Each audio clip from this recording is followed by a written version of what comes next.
नमस्कार, मैं हूं आपके साथ अनुष्का राय और आप देख रहे हैं readers first news. Umesh Upadhyay कला व संस्कृति की नगरी रायगढ़ की इन शख्सियतों में से हैं जो किसी परिचय के मोहताज नहीं होते।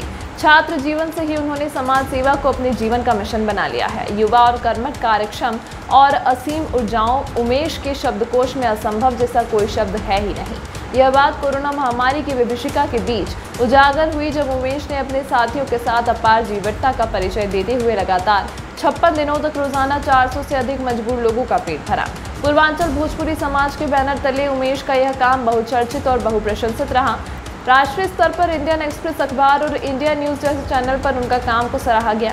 छात्र जीवन से ही राजनीति में सक्रिय उमेश भाजपा और वीएचपी में विभिन्न पदों पर रहे। 5 सालों तक विधायक प्रतिनिधि स्वास्थ्य के पद पर रहते हुए उन्होंने लगभग 15,000 जरूरतमंद लोगों को चिकित्सा उपलब्ध कराई।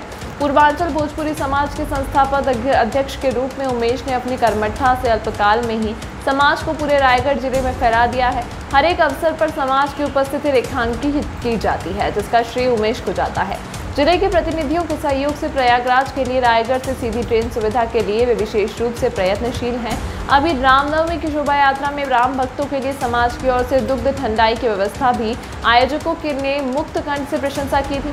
व्यक्तिगत रूप से उमेश अभी तक 34 बार रक्तदान कर चुके हैं। समाज की ओर से निर्धन कन्याओं के विवाह में उमेश के काम और नेतृत्व की सर्वत्र प्रशंसा होती रही है। आज समाज में विसंगतियां काफी बढ़ गई हैं। ऐसे दौर में उमेश उपाध्याय जैसे प्रगतिशील सोच वाले युवाओं की सख्त जरूरत है।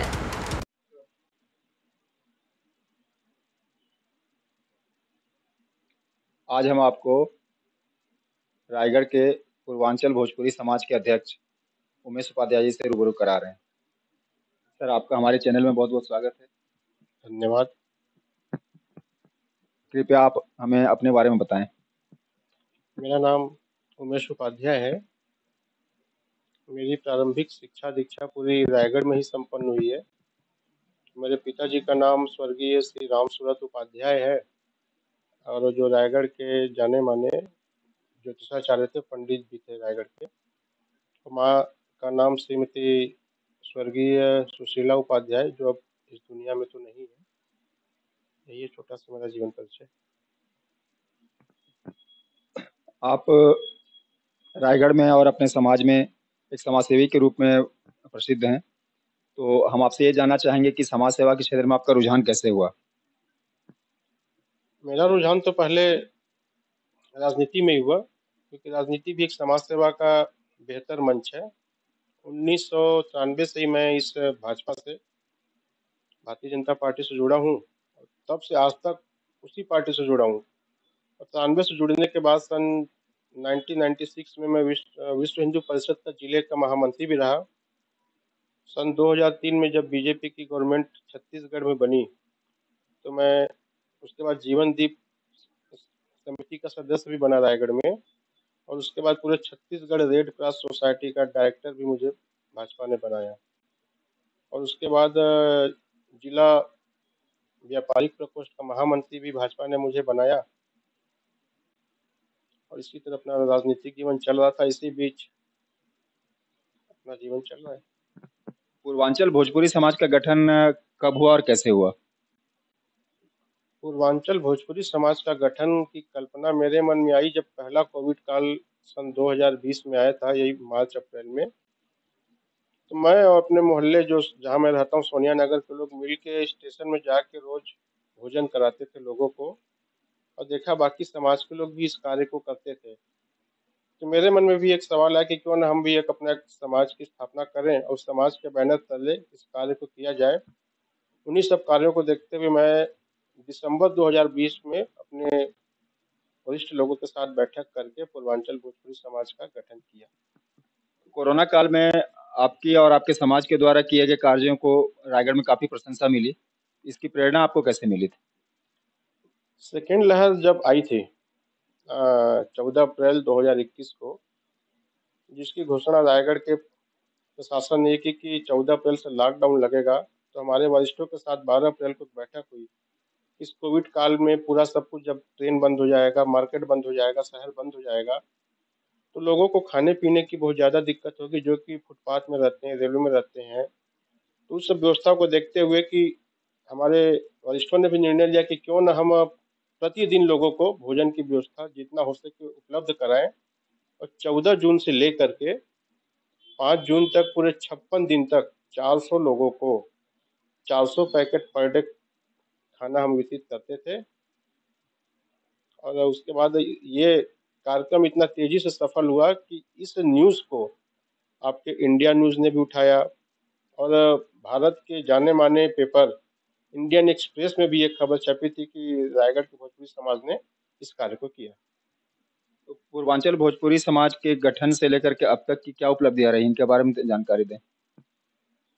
पूर्वांचल भोजपुरी समाज का गठन 2020 में हुआ। उसके बाद समाज का विस्तार करने के लिए रांची बिहार में एक सभा रखी गई, जबकि उस समय के तत्कालीन एसपी साहब श्री संतोष सिंह जी आए हुए थे। साथ में नगर पंचायत अध्यक्ष घरघोड़ा के शिशु सिन्हा भी और शहर के सारे गणमान्य नागरिक आए हुए थे। उनके मार्गदर्शन में, उनके सुझाव में वो जो कार्यक्रम आगे बढ़ा। उसके बाद आपका ये मकर संक्रांति का भी कार्यक्रम आया, तो उसको भी पूरे पूर्वांचल भोजपुरी समाज ने बहुत बेहतर ढंग से किया। मार्च में किरोड़ीमल नगर में वरिष्ठों का सम्मान का कार्यक्रम भी पूर्वांचल भोजपुरी समाज ने किया, जिसमें हमारे मुख्य अतिथि एसपी साहब भी थे और 150 लोगों को सम्मानित किया गया। और फगुआ का कार्यक्रम भी, फाग उत्सव भी पूर्वांचल भोजपुरी समाज ने किया। उसके बाद कोविड आया, जो 56 दिन तक कंटिन्यू 400 पैकेट खाना खिलाया गया। उसके बाद ऐसे तमाम गतिविधियां चलती रही। इसी बीच हम लोगों को ये भी समझ में आया, बैठक हुई तो, कि रायगढ़ से कोई भी सीधी सेवा यूपी जाने के लिए नहीं है, बिहार जाने के लिए नहीं है। तो इस विषय में बैठक कर यहाँ के तमाम जनप्रतिनिधियों के साथ मिल करके, जिसमें कि आपके धर्मजयगढ़ विधायक, ललुंगा विधायक, रायगढ़ विधायक, खरसिया विधायक और रायगढ़ की सांसद के साथ मिल करके इस पर चर्चा की गई। उन्हें अपना आवेदन भी दिया गया कि यहाँ से एक सीधी सेवा दी जाए, कि लोगों को आने जाने में बहुत दिक्कत होती है। और सबसे बड़ा दिक्कत ये होती है कि जो यहाँ से हर घर में दुख होता है, तो संगम जाने के लिए कोई भी डायरेक्ट ट्रेन नहीं है, तो कम से कम सभी लोगों को संगम जाने की व्यवस्था हो जाए। उसको देखते हुए हमारा एक प्रतिनिधि मंडल डीआरएम से भी जाके मिला और अपनी मांग उनके सामने रखा। आने वाले दिनों में समाज की तरफ से क्या करने की योजना है, या भविष्य की क्या योजना है समाज की, इसके बारे में जानकारी दें। आने वाले समय में हमारी योजना ये है कि हमारे समाज का भी एक बहुत अच्छा भवन शहर में बने, जिसके लिए हम प्रयासरत हैं। शासन से भी मांग कर रहे हैं कि हमारी मांग ये है कि एक शहर में कम से कम अच्छी सर्व सुविधा युक्त धर्मशाला का निर्माण करें, जिसका फायदा हर समाज के लोगों को मिले और हर समाज के लोगों के साथ मिल करके हम एक अच्छे कार्य की ओर बढ़ें। आपने हमें अपना बहुमूल्य समय दिया, इसके लिए आपको बहुत बहुत धन्यवाद।